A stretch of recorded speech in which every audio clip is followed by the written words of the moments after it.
Hi, welcome to episode 9 of the American Tributaries podcast, where, to break out of the bubbles we've all been living in these last few years, we are using modern technology to explore the various currents of people in our great country, kind of like a 21st century Lewis and Clark journey. I'm your host, Michael Whidden.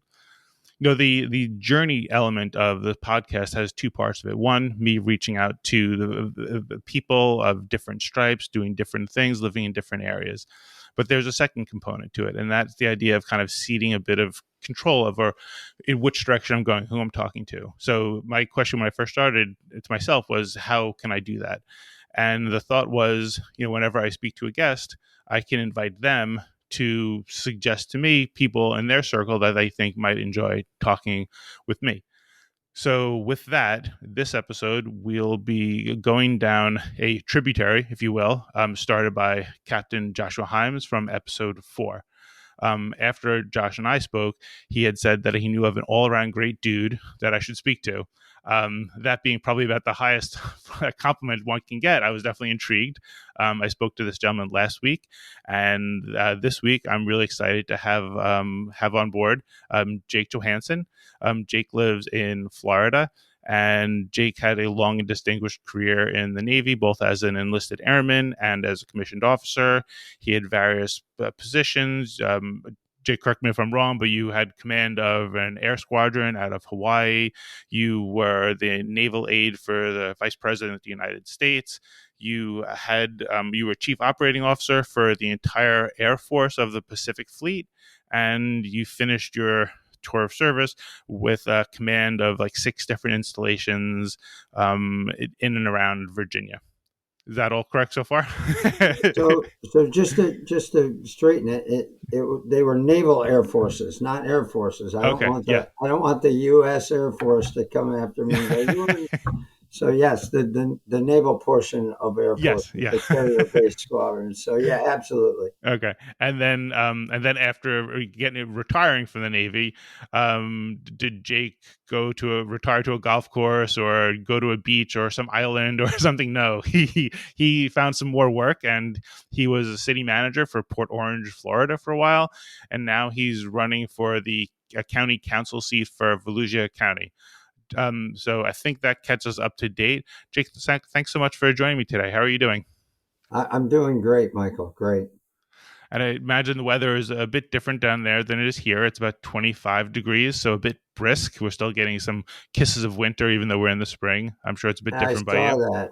As I mentioned to you off air, I grew up near Rochester, New York, and there's some places up there that have about 9 or 10 inches of snow right now that's sticking. So I don't know what happened in like a lion and out like a lamb, but here we are. It's very true. So how did you? I guess why did you end up in Florida? So when you retired, you were working. You were based in Virginia. Did you always want to go to Florida? Did you have friends there, family there? So I had been going through the Navy, right, and the Navy sends you where they want you. I was blessed to be in some very beautiful places, but one of the things I told my wife and family is when I get out, I will go to a geographic location that interests you. And everybody said just someplace where there is no snow, except Colorado. We'll go to Colorado too. So I had the passion in my last tour to be a city manager. I worked with a lot of city managers, and they said, "Hey, look, what you're doing on the base is very similar to what we're doing in the city." So I got my master's degree in public administration and started applying for city management jobs. And I landed one here in Florida, which works out for my family and for me. So here we are in Port Orange, Florida. Wow. And so is the city manager position, is that elected office, or do you get hired by somebody? I mean, I guess what exactly does that mean? And then what are the responsibilities once you take that position? It's an appointed position. It's appointed by the elected officials. In Port Orange's case, the council members. Up north they're aldermen or commissioners, but same thing. And think of it as a private sector CEO working for a board of directors. There's a lot more shareholder board of director guidance on policy than there is in the private sector with the CEO. But by and large, that's what you do. You execute the policies of the elected officials. Okay, so you're not necessarily you in that position. You weren't campaigning to the public for the position. It was No, no, the people who were campaigning with it. The people that had appointed you were the ones that was your that, constituency, really. that's correct. Okay, and how many people fall within Port Orange? When I got here, there were about 58,000. Now there's about, when I left, there were probably 65. Okay, wow, And we'll probably top out unless we annex more of the county's unincorporated property, probably around 75,000. wow. And where exactly is Port Orange? Port Orange is 4 miles south of Daytona. Okay, So and is a there? lot of snowbirds come down this way. So Mm, Daytona, Ormond, New Smyrna Beach, those are familiar cities.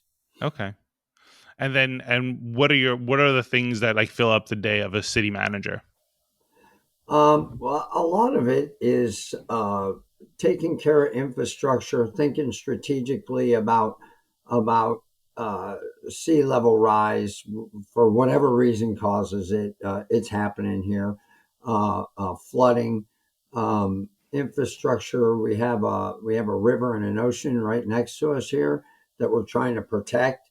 So everything that we can do strategically to prevent sewage and bad rainwater and bad stormwater drains from entering into the river and messing up the ecosystem.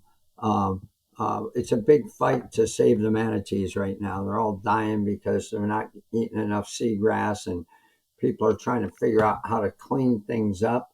And my strategic thought is let's get them back in their migratory pattern. So those are the kind of things that I dealt with. Mhm. Well, the idea of a manatee, like basically, I picture a manatee, picture like a kind of a cow that became a fish, and thinking about those kind of wandering around, that just seems so crazy. Are they all over? Like, can they be? I mean, canals. Like, where do you Mhm. encounter a Yeah, manatee? wherever the water's warm, they Hmm. like warm water. So in the winter, they come up into our springs. We have a ton of springs here in Volusia County, and they'll come up here looking for that 72-degree water, and they'll sit in it until the water gets warm, and then they'll leave the springs and come out into the Halifax and St. Johns River. Hmm. Wow. So And so they're freshwater or like how or they're saltwater, right? fresh salt, they'll Uh, they'll go anywhere. okay, they're agnostic on Yeah. that. Wow. And was that something you knew was going to be in the job description? I, I did. I knew Uh, there was an issue, with managing the ecosystem. mm, I knew that would be an issue. I knew mm, infrastructure would be an issue. mm, Um, uh, Saving and doing everything you can to keep our water clean. I don't want to be like Detroit where we're serving bad water to the residents. So we take care of that and traffic and build out and all that stuff. So mm, yeah, I was aware of all that. I mm, came from Norfolk, Michael, where there's there's one place on Hampton Boulevard in Norfolk where there's a stick and it shows the water level like you see in rivers, but it's on the street because Norfolk floods so much that they don't want you to think it's only a mud puddle when there's actually 3.5 or 4 feet of water on the road. Yet people still drove through it. So I was familiar with the flooding issues and uh, uh, and how to deal with those back when I was in Norfolk as well. Actually, you raise a point that I've never really thought of, but environmentalism and climate change, again, for whatever's causing it, is actually a really important issue for the Navy since it's located on the coasts everywhere. Right. It is. So in Norfolk, when we were talking about it, it was a matter of national security, right? If Norfolk floods and the sailors can't get on the base to get to the ships to do whatever it is they're going to do, then we got a national security problem. Yeah. Down here, not so much national security, but definitely intermodal transportation and and economy. So we're very cognizant of that. We're about 40 miles north of the Space Coast, and you know, I used to live to watch a rocket launch. We used to watch it on TV.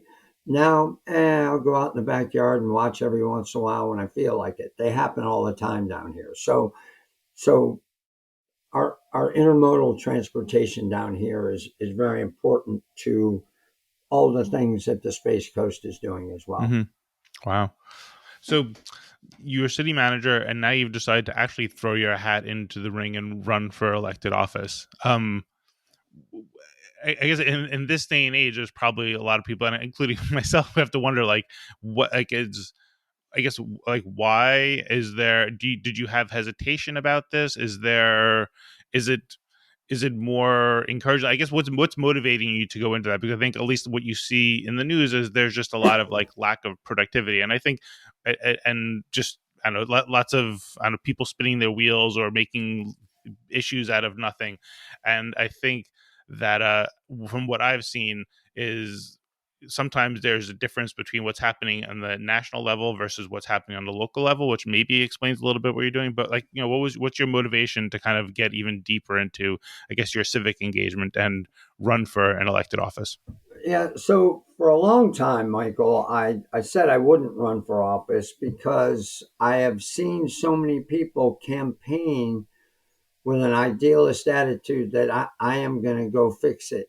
And then they either don't know how to deal with the power, don't know how to deal with the special interest, or become enamored with who people tell them they are, right?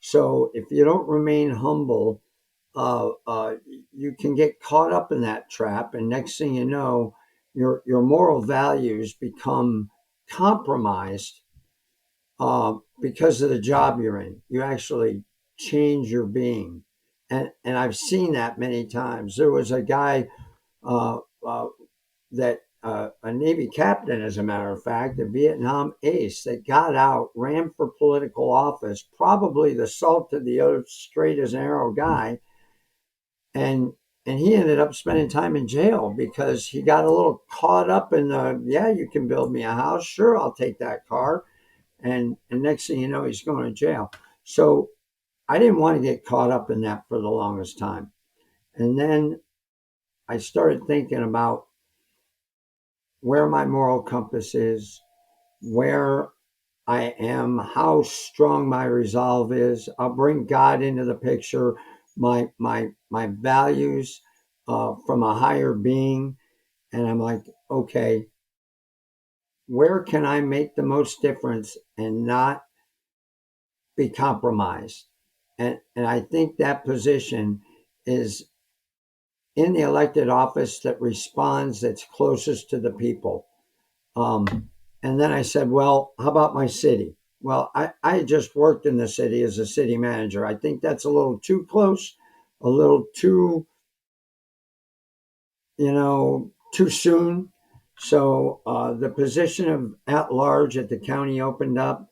A good friend of mine is sitting there now. He said, go for it. I'll endorse you. Yes, you can evade special interests. No, you won't get caught up in the power thing if you don't want to. It's easy to resist it. And so I decided, and they need help in leadership. So I decided to do it.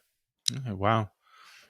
What in this day and age, and I think that it's easy to, I guess, for people to get down on technology, and I've always kind of tried to frame, like, social media, any of the media that we have access to now, in the I guess in the short term, it seems to be very problematic, but I think in the long term, humanity always seems to benefit from having access to more information. I would imagine, like, when the Gutenberg press kind of first came out, all the monks were like worried about the fact that, now they don't have a monopoly over what people think. They're actually going to think their Right. own things, and I'm sure there was lots of things being written they're like, this is not, either maybe it really wasn't true, or it just was, it was a different viewpoint. And I think, to me, I like to put what's happening now in that kind of context, to say that these are growing pains. Um, and we have to work our way through them, and it doesn't have to be as bad as we might perceive it to be, and maybe it isn't as bad as we perceive it to be, but that we can also do some good with it. But I guess from your viewpoint in government, you are going to be, you're going to get a lot more feedback from people than your predecessors were a generation or two ago. So I'm just wondering, like, how you process that, especially because, like, when you're in the military, I think, when you have command or any responsibility, it's certainly not a dictatorship. Like, I think people who think that you are a military officer, people just do what you say, completely Right. don't understand that there is an unspoken give and take with the people that you're commanding. You really don't. I never looked at it as like you're at a higher level. It's just you have a different set of responsibilities. But that being said, like, you certainly didn't get the feedback that you would get if you were in elected office. So how do you, I guess, take advantage of the good parts of the social media and everything that's out there, while not kind of falling captive to the bad parts of it? Yeah, I think that social media, it allows an elected official, or back in my city management days, an appointed official, an opportunity to to hit areas that need attention before they bubble up to the point where, how many times in your life have you said, well, I wish I had known that 2 weeks ago? Well, now I get a little, back to my Navy roots, I get a little intelligence early on if we're looking at the right social media. If 20 people on Blaine Street are on what's whatever the neighborhood app is there, and they're complaining about the 2 feet of water in their road because the drain's not working, one person will call in and complain about it. When one person calls in and complains, our public works people go, I got it, we'll put it on the list. But when 30 people are complaining on social media, then you're like, we got a big problem. One person's calling in, but 30 people are affected here. Let's go out and see what the problem is. And sometimes we can nip it in the bud before somebody ends up coming to a council meeting and making everybody look bad because of lack of communication. So I think social media opens up communication. Um, Now, it opens up communication for people to have direct access to elected officials to complain. Back in the day, if you wanted to complain to your congressman, you had to sit down, you had to write a letter, you had to put a stamp on it, you had to send it in, and then you had to wonder for about 8 weeks whether he read it and whether he's going to do something about it. Now, you write him an email, and if he doesn't respond in 24 hours, you write him another one, then you write him another one, then you write him another one. So I think it's more direct, and citizens demand immediate satisfaction on the answer. Um, that's good and that's bad, because you don't want your elected officials spending their whole 4 year term worried about the crack in the sidewalk and spending less time worrying about the strategic policy things that they're really there to do. Um, so that's why we have staffs. That's why, in the county's case, we have a county staff and public works, and so you just tell the people, look, I'm sending that down there. They'll take care of it as quick as they can, and then hold the staff accountable. So I think it's great. Uh, I do think social media is a place where people need to learn and take individual responsibility for weeding out the wheat from the chaff. Uh, if we believe everything on social media, you're going to go to bed with a headache. Um, Back when I was a kid, you had Walter Cronkite doing his best to be unbiased and just giving you the news. That does not, I have not found a place that does that anymore. It's not just the news. It's a slanted spin on what they want you to hear. And Yeah. and that's the bad side of not the bad side. That's the other side of media in general, including social media. To me, I think there, even outside of the distortion or the kind of like baked in biases. The other part that I think that is troublesome is that there's also just like the feeling of like, the Ukraine, there are things happening, and if you left your news station on, whatever you want to choose to be, whether it's CNN, Fox, or whatever else, you're gonna be putting your psyche almost into a war zone. And Right. you don't, and I always say, like, unless you're like the director of the CIA, unless you're the president, unless you're like at high levels of like the military or government, or unless you're responsible for something happening there, it's really not, it's not productive for you to be like absorbing every detail of the Ukraine, and it's really not healthy, and it's also distracting from things that really you actually have more control over. Because I think that part of it is not just making you anxious, but it's also then compounding the lack of the anxiety by showing you something that you really can't do anything to help, unless you're going to go over to the Ukraine and become a soldier of fortune, or and after you give money, there's really nothing else you can do. Right. And no doubt. And you mentioned I spent a few years at the White House, and I was privy to a lot of things that nobody else in the world knew. Right. And and with that knowledge, I wanted to go out and shout out to the world. You don't know the half of it, but obviously you can't.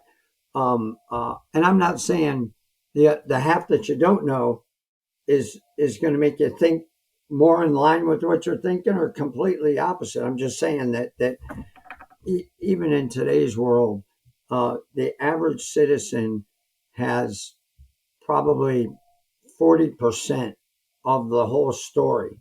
And like you said, unless you're there, and unless you know what in this case Russia's doing and know what Ukraine's doing, do you know the whole story? And there's nobody that knows the whole story, right? So you're always starving or searching for that piece, and in the media or your friend or whoever's on Facebook or InstaChat or Snapgram or all those other things, um, uh, they're willing to give you the other piece, whether they're right or not.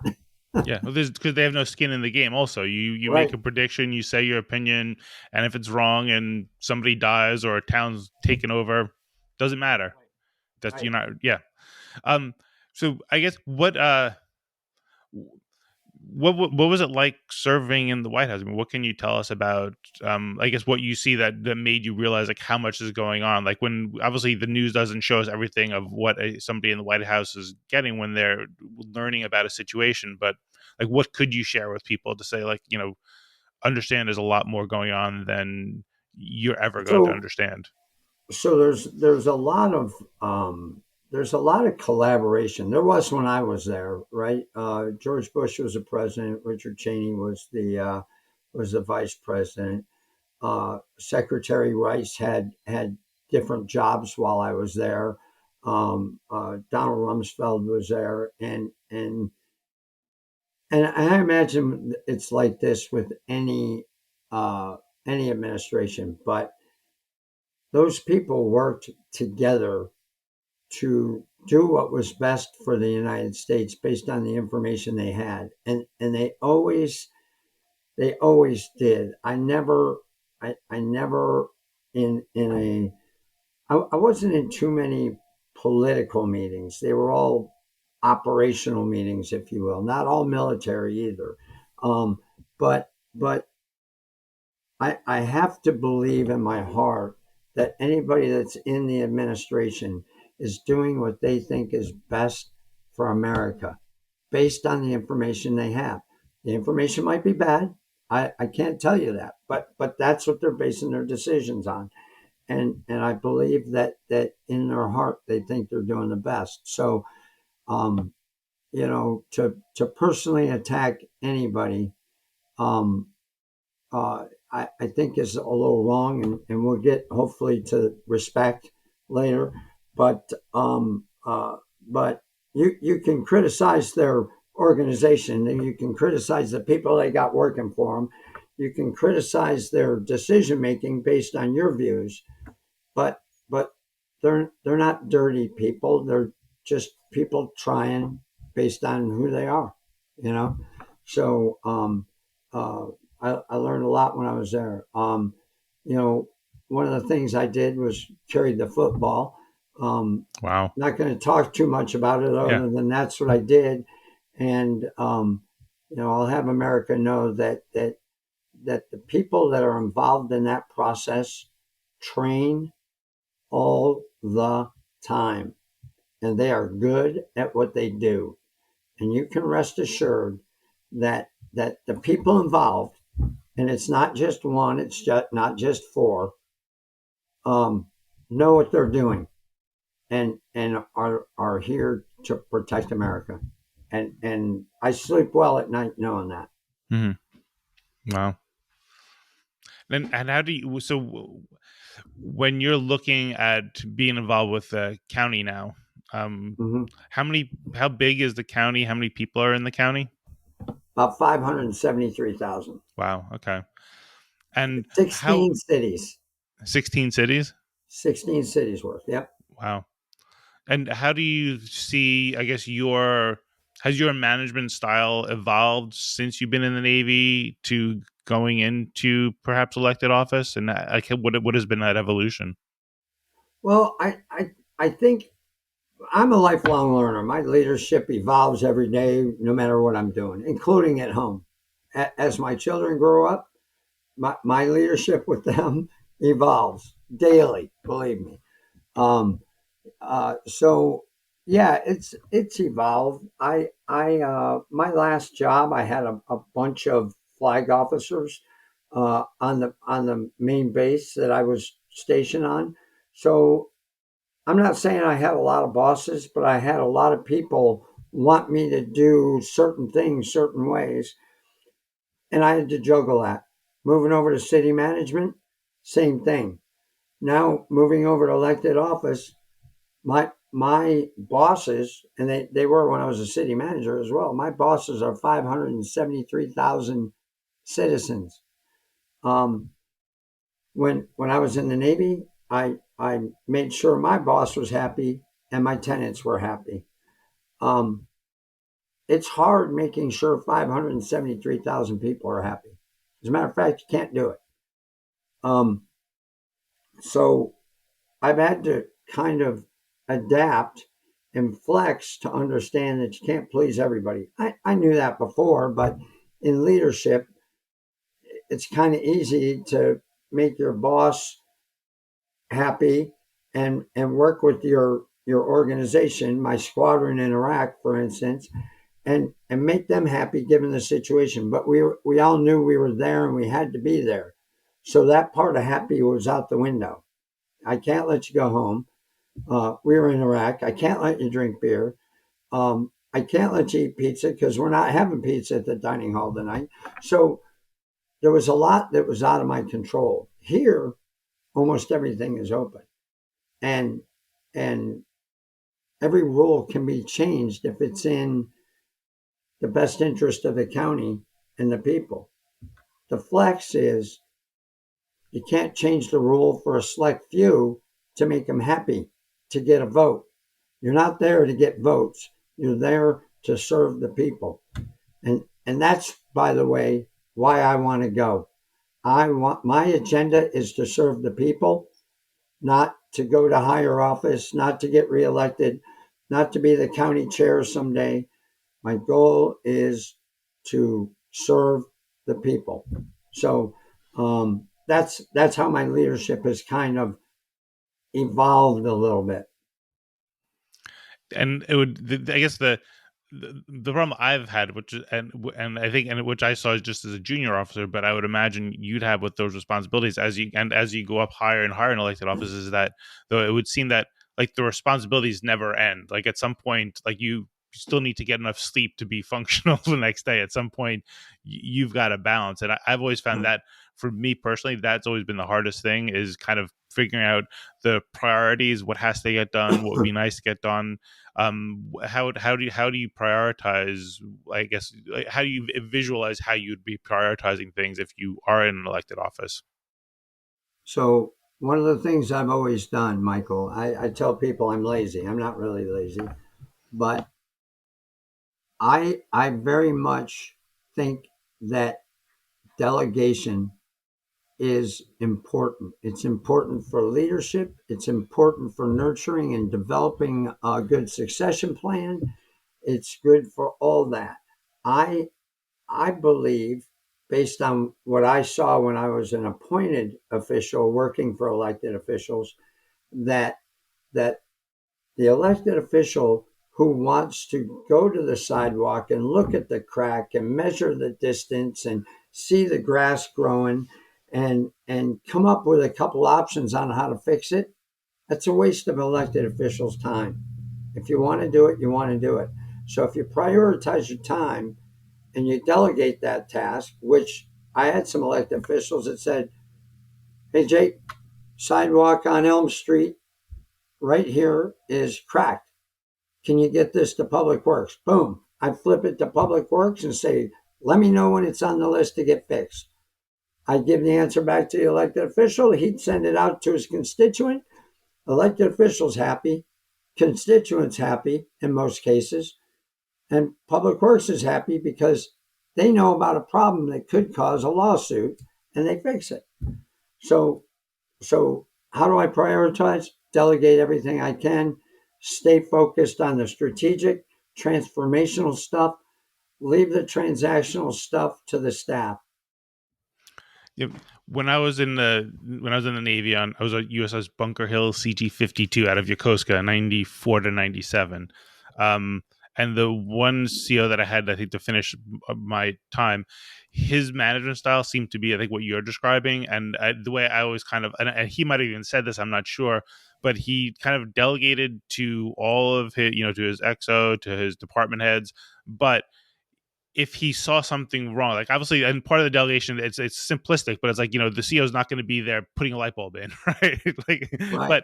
but if he notices a trend, or if he notices something and he asks a question and then he doesn't get the right answer, he would pull the thread until he got to the end of it. And I Sure. always thought that to me was like a good reference point. It's like you can't micromanage, you have to delegate, but when you do encounter some anomaly or something that you're curious about, you can't be lazy about it either. So you might ask, you want to ask questions to kind of keep going and probe to see what's going on. And maybe the first question you get the answer you want, but if it seems off or different, you've got to be, I guess you have to be strategically and aggressively analytical when issues seem to come up. If you're getting like not a warm and fuzzy. Yeah, and I think there's ways to have fun and learn leadership at the same time. If if you see back in the Navy anyhow, if you see a sailor that needs a haircut and you go, "Hey, nice hairdo," and you mention it once or twice and he doesn't get it, you go, "Hey, let me take you to lunch." You take him to lunch and then you go, "Let's go get our haircut." And you both get a haircut. It gives you an opportunity to talk to the person, get to know them, teach a little leadership, get him a haircut, pay for it maybe for him, and then he gets it. It's like, "Oh, boss wanted me to get a haircut. Now I get it."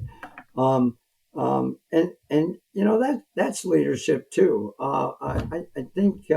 I think you can micromanage once in a while to teach a leadership lesson that will last forever. Mm. And by the way, that kid writes me an email once or twice a year and says, "Remember that time we got our haircuts together?"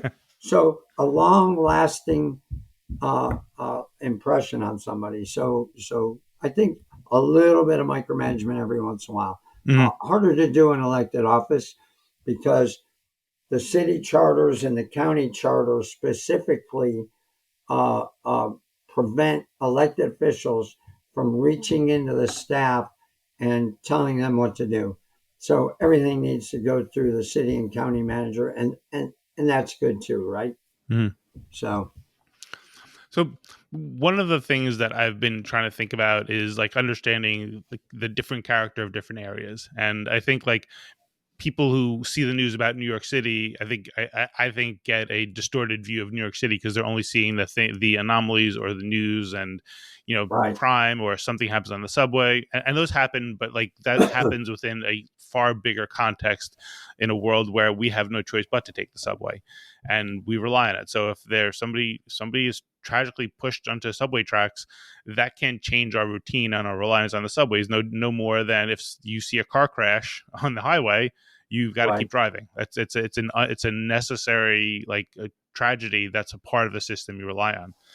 But the other part is kind of understanding, I guess, the different characters in different settings. And I feel like we're all kind of a product of where we live. I refer to me, the wine, there's a concept in wine called terroir, which kind of says like the grape is a product of like all the different elements of its surrounding, whether it's the sunlight, the heat, the soil, the slope of the land, wherever, anything and everything.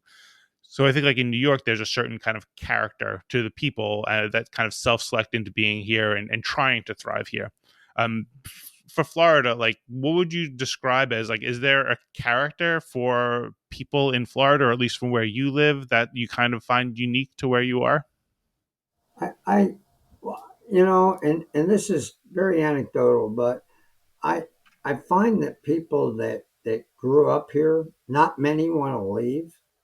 Um, it's a surprising rate of high school sweethearts that get married here and grow up here. And it took me about a year to realize that the people that are here in Port Orange and Volusia County, by and large, are like where I grew up in Western New York, albeit a little bit bigger now because Port Orange grew and my hometown didn't much. Um, but that they're either people that grew up here or snowbirds that moved down here.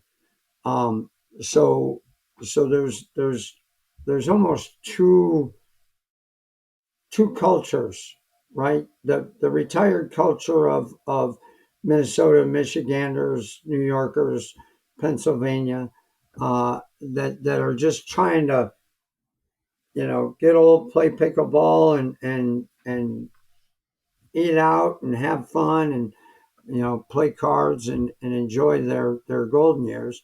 And then you got the homesteaders that move here with a smattering of young professionals that get moved in as the county builds. Um, the standard joke, Michael, is, well, obviously in New York you have COVID, but we don't have it down here in Florida. Well, we certainly do have it in Florida. We're just reacting to it differently as a government than you guys are. And there's the couple times that I walked into a building in New York and forgot to put my mask on. I got the dirty look right away, and I was like, "Oh shoot, I haven't put it on yet." Uh, it can be just the opposite here, although people are warming up to the optional mask thing. But there will be people that'll go, "Why are you wearing a mask here?" And you're like, "Well, because I choose to."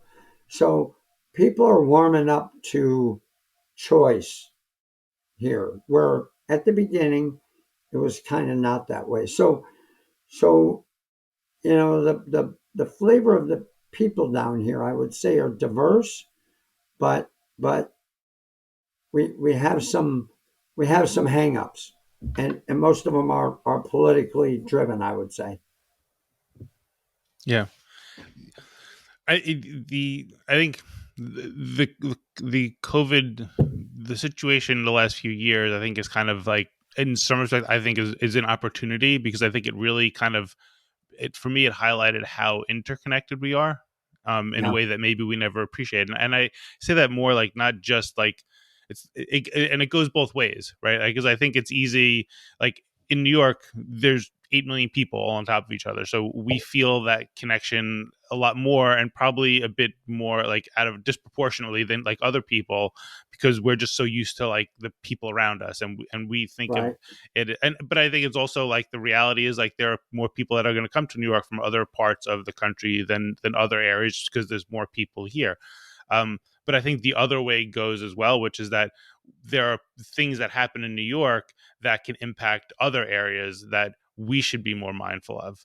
And I think, one of the things that I've been thinking about, and you've referred to like the environmentalism, and I think that there's a political overtone to it that kind of makes it like not productive, and then there's like just the reality of like, look, it's good to have cleaner air, it's good to have clean water. It's not for other people. It shouldn't be a left or right thing, blue red thing. It should just be like, don't you want clean water? Don't you want? I mean, in New York City, there's a lot more families that live here than a generation ago, and I think maybe in some respects that's because like the air is cleaner. There aren't cars that are kicking out so much exhaust, so it's easier and more comfortable to just stay here, right? Among other things, right? More parks, more playgrounds, easier to walk around with your family. So, but I think that the politics, I think, took a while to catch up with the idea of like the damage that the industrial revolution did to the environment. And what I'm wondering is that these days, do we need to kind of look at what the damage technology is doing to people and try to fix those problems more quickly? Like maybe we shouldn't wait as long. And it's not just like the damage of like social media, but it's also artificial intelligence and automatic checkout and self-driving cars. Because to the people in the tech world, to the bankers that are supporting those, to people who want things to be more efficient, and that's great, right? Because I always think like nobody sheds a tear for the whale oil salesman of the late 1800s, right? And nobody feels bad about the fact that we don't have horse and buggy drivers anymore. Those had to go, and we're all happy to have cars. We're all happy to have electricity. But the fact of the matter is that there is, I guess human damage that is a consequence of a lot of the technological revolution that's happening here. And I don't know if that really kind of comes up at the level of county level. But are there things that you're thinking about, like when a Walmart opens and instead of having 40 people manning cashiers, they're having automatic checkouts, and now they're going to have 5 people, and you're not going to have trucks delivering things on the highway. You're going to have driverless trucks, and the truck drivers that lose their jobs. Like what can be done at your level, and are those concerns, or am I like overthinking this, or I mean, what do you think? I don't think you're overthinking it. I think it's more strategic than at the county level. The word globally or nationally rather is that our roads need to be fixed. Well, let's not fix them too much. Let's think of ways not to use the roads. I'm not fix them too much. They got to be fixed, but let's not use them as much as we do. Um, uh, let's use trains. Let's use maglev trains.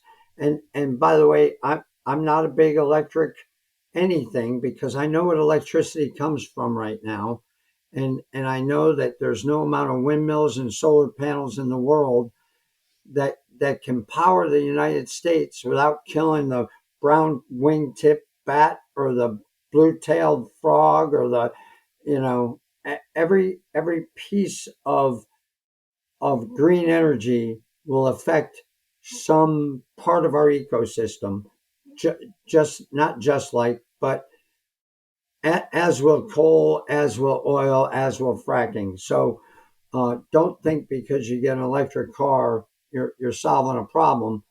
Uh, don't think because we're not drilling for oil in America, we're saving the world because Russia's drilling or Belgium's somebody else is drilling because we're still using the same amount of oil. But which is a great conversation to have. Mm-hmm. How does media and technology affect us? Um, my father's a key example. My mother passed away. My father didn't know how to use a computer. My sister had to take over the checking account for the automatic payments and whatnot. My dad didn't know how to do it.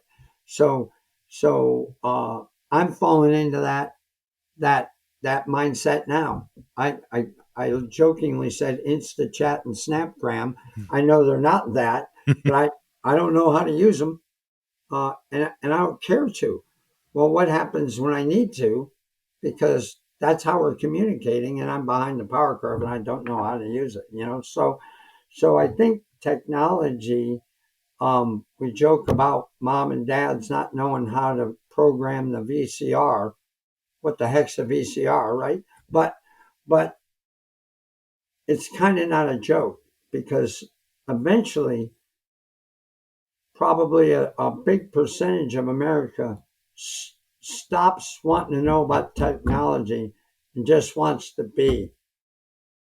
And if technology keeps going, they're going to get left in the dust. And I think that is the issue.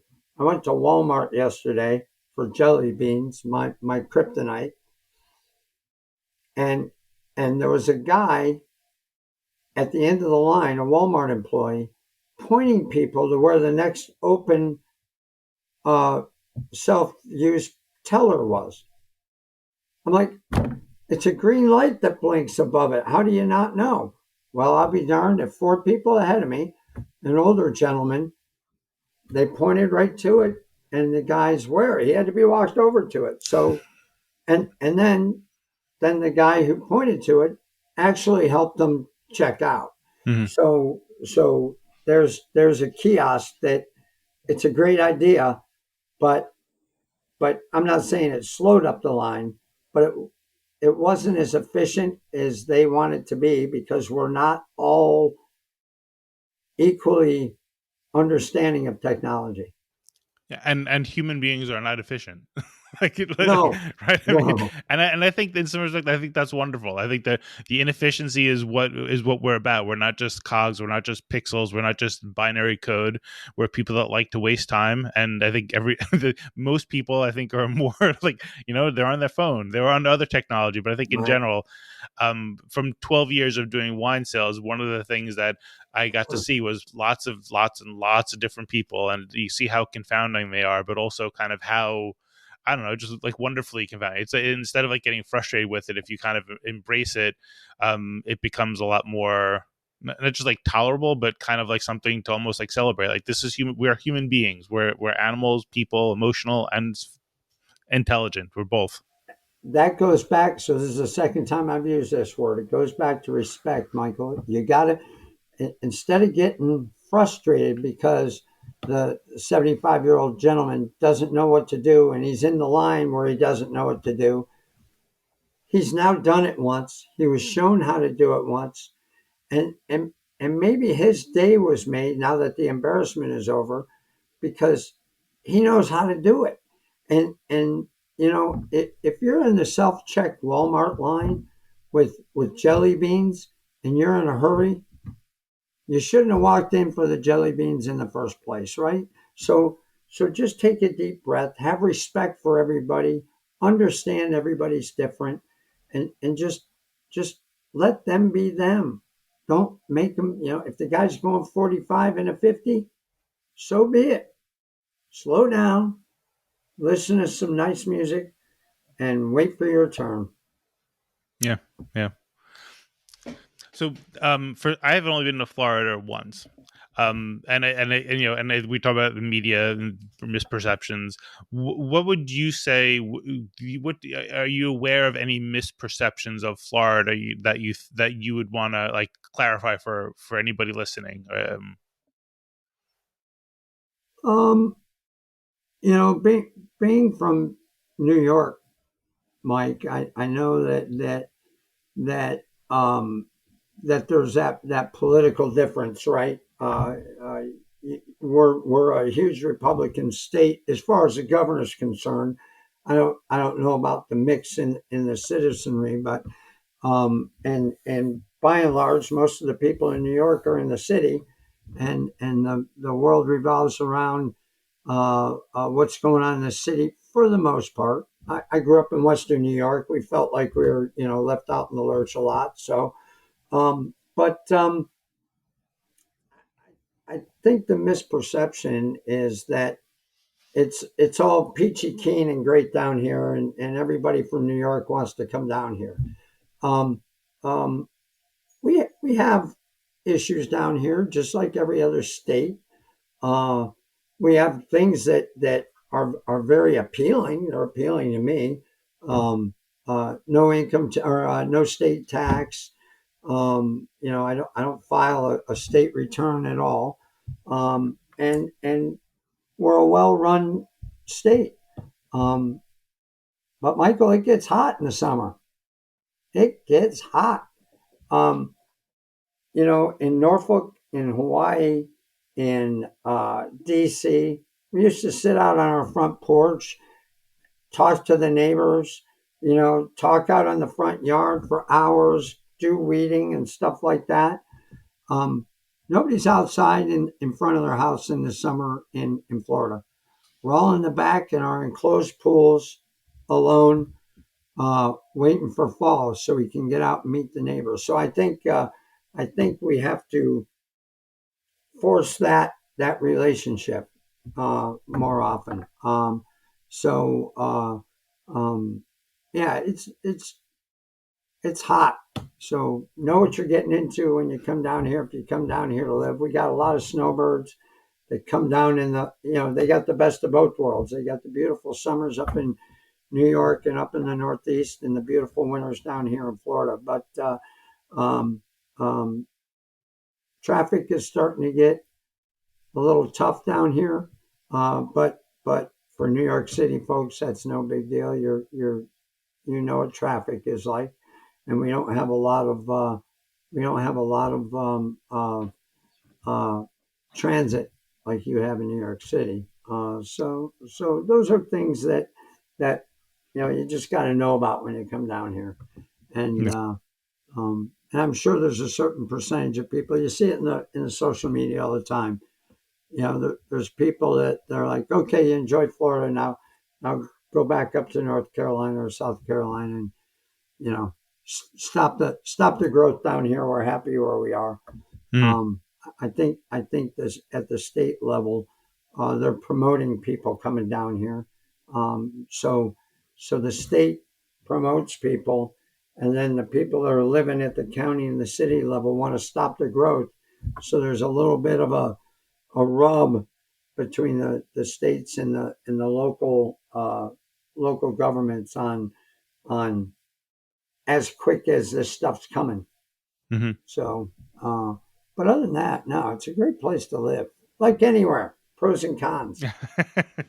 Well, I think that idea of like kind of self selection or self determination is, I think once you understand that, it also makes understanding where people live uh, differently more tolerable, or more kind of like, I think one of the problems with social media is that we're used to living in tribes, or the human mind is meant Right. to deal with 100 people, 150 people. Right now, we're wired to see how millions and billions live, and it's so easy to kind of like, well, I would never live like that, or I can't believe that, do that, or believe this.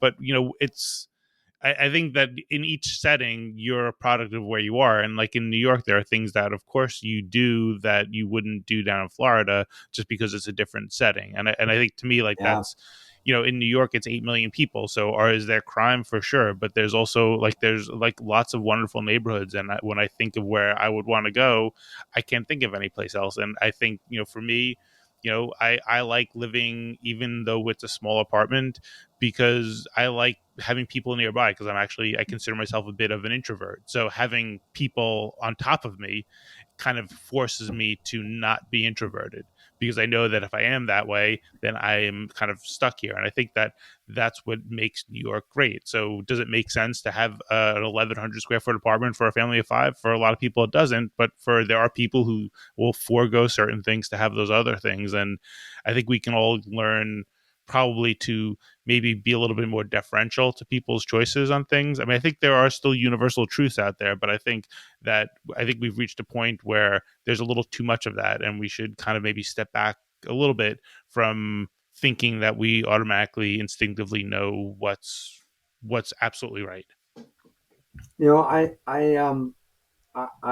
every morning I wake up. I didn't used to do this, but when I took my year off from government public service, if you will, I read a few books and I got into the habit of waking up and going for a walk and I spent 45 minutes just just thinking about the things that are important to me.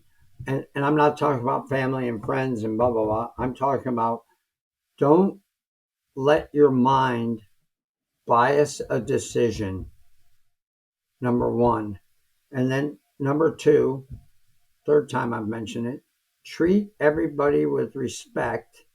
And then number three, don't judge people. Not my place to judge who you are, where you came from, how you think. 35 years in the Navy, Michael, you know it, you were in Yokosuka. Cultures are different. People think differently. People come up with the same solution differently. Um, I recall buying a rug in Abu Dhabi, and I walked up. I looked at the rug. It was beautiful. I showed a picture to my wife. I don't know how. I must have had a cell phone or something. But so she loved it. I went back. I looked at the price. I said, "Here's the money. I love that rug." And the guy's like, "No, no, no, no, no, no." I'm like, "What did I do wrong? There's a price on the rug. I want the rug. Give me the rug." 1 hour later, a conversation. I met his family. I had a glass of tea. He taught me how to haggle. I got the rug at half price. I had a friend that I went back to 2 years later and bought three more rugs and had a lot more tea and checked up on the family.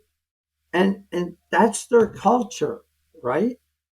So my first judgment was, I want the rug. That's the price. Give me the stinking rug. But but instead I got something much richer and much better than a rug, right? So don't judge people. Yeah. Yeah. If you lean into it, you'll discover a lot. And there might be differences that you don't want to live with, and that's fine. But while you're there, Absolutely.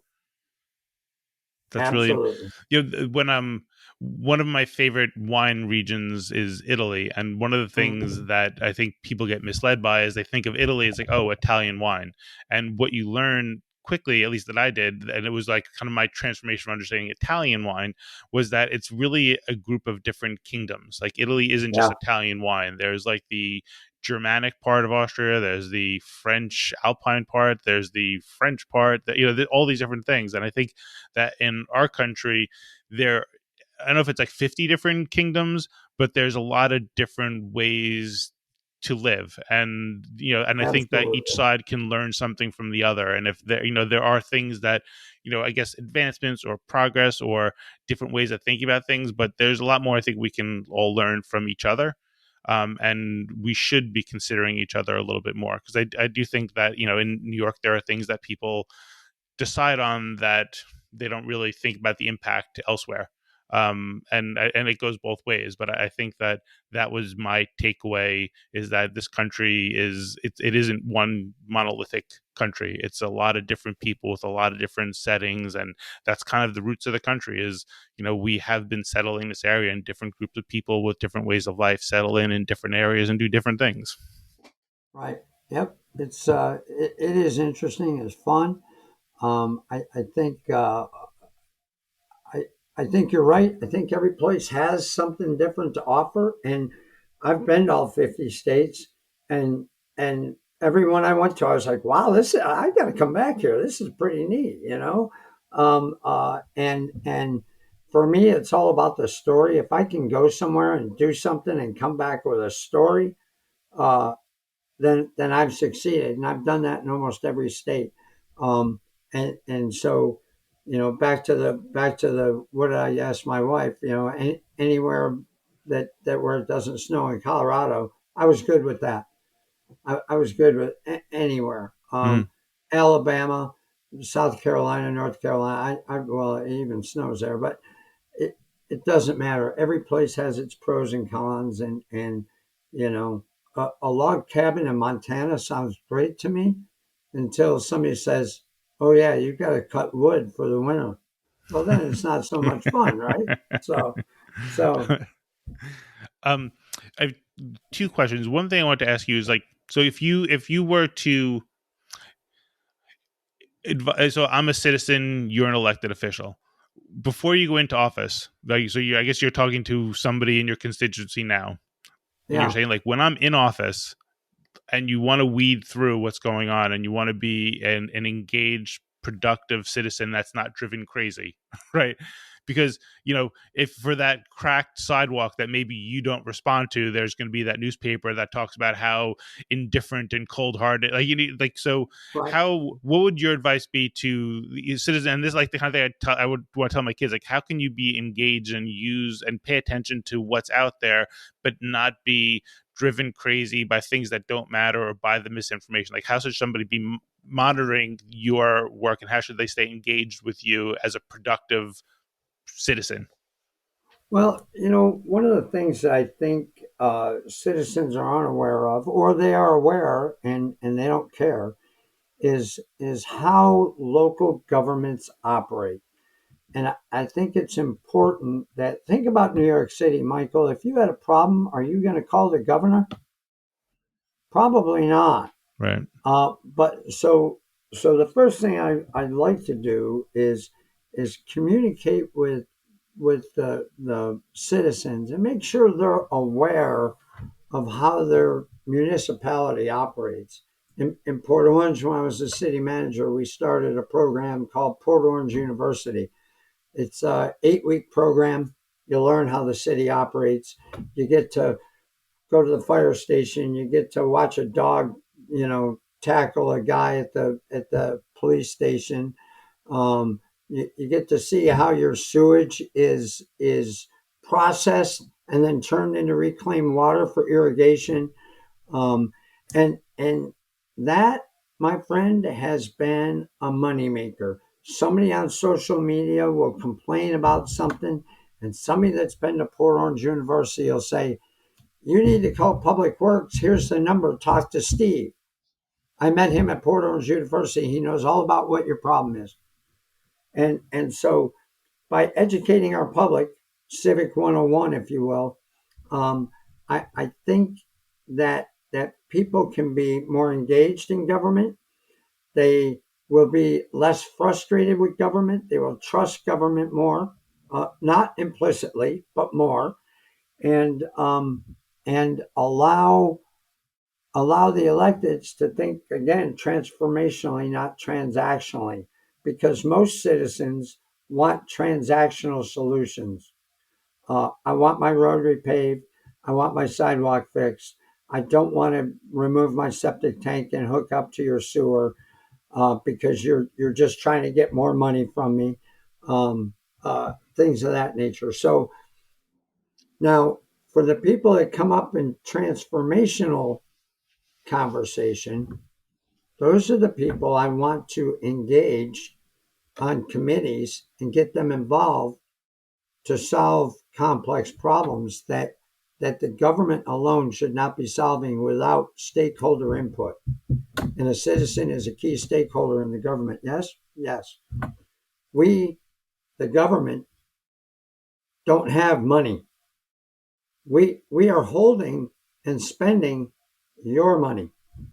So that's an important point. So since I got your money in my pocket or in my government bank account, I need your input on how it's going to be spent, why it's going to be spent, and if it's going to be spent on the greater good, which the government, I believe, should be limited to only things of the greater good.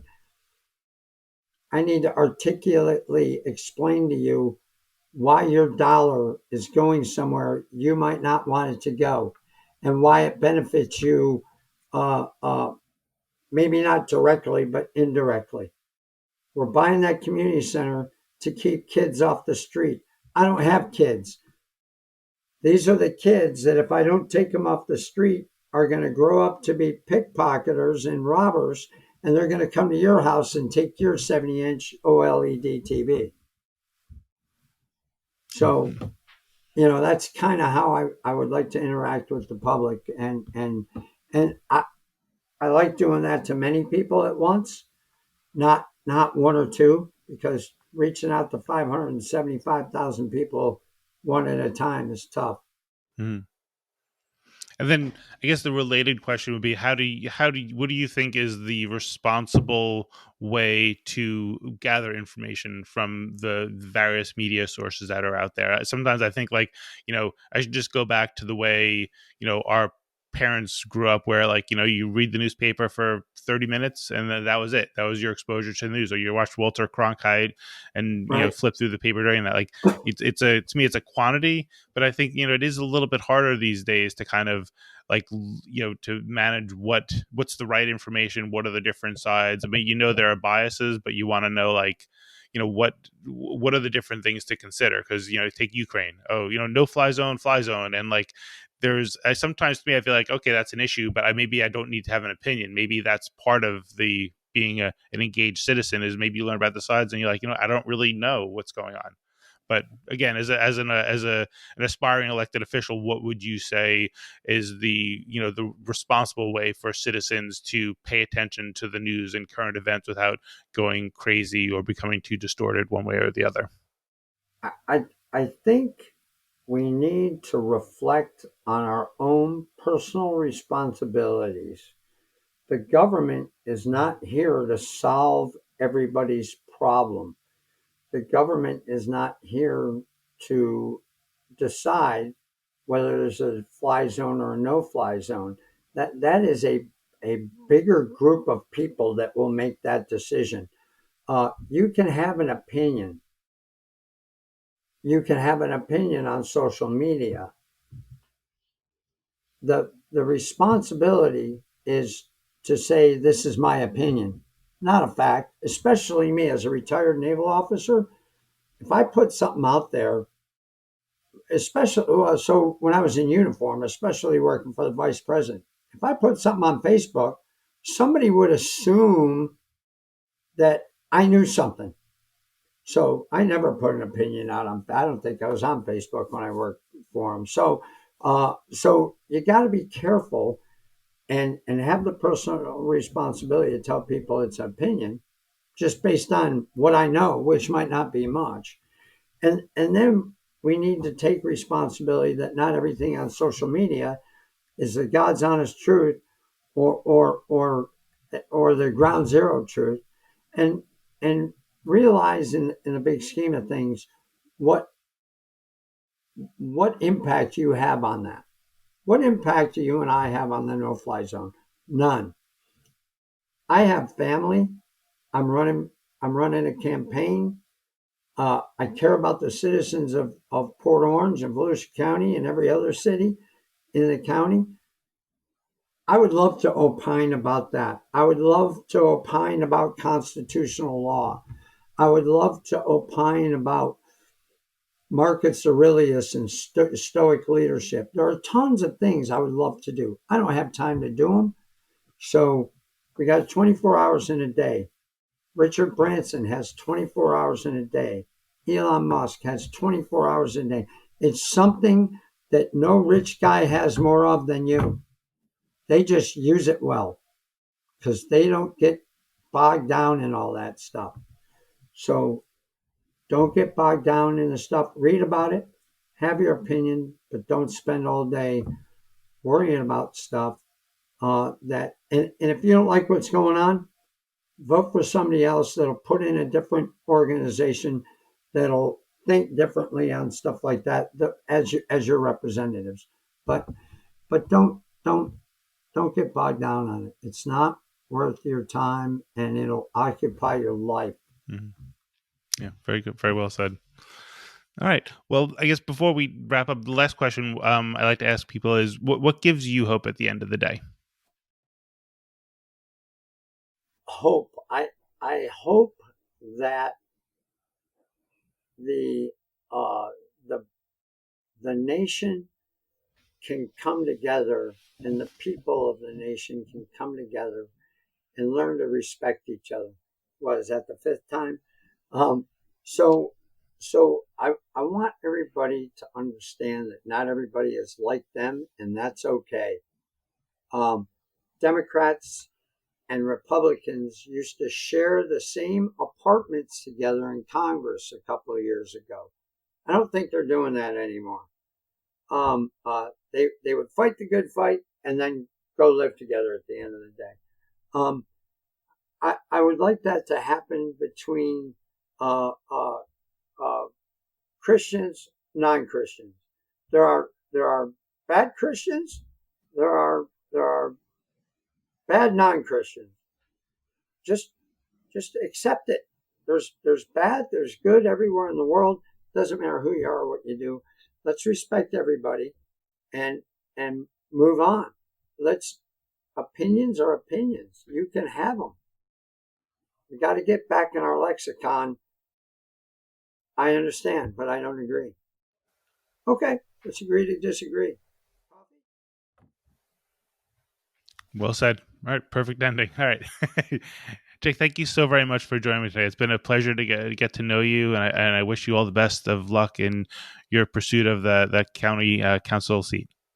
Well, thank you very much, Michael. It's been a pleasure talking to you. I'm glad Josh hooked us up, and whenever you need somebody to chat with, it doesn't have to be a podcast. Give me a call. This is a very interesting and exciting conversation.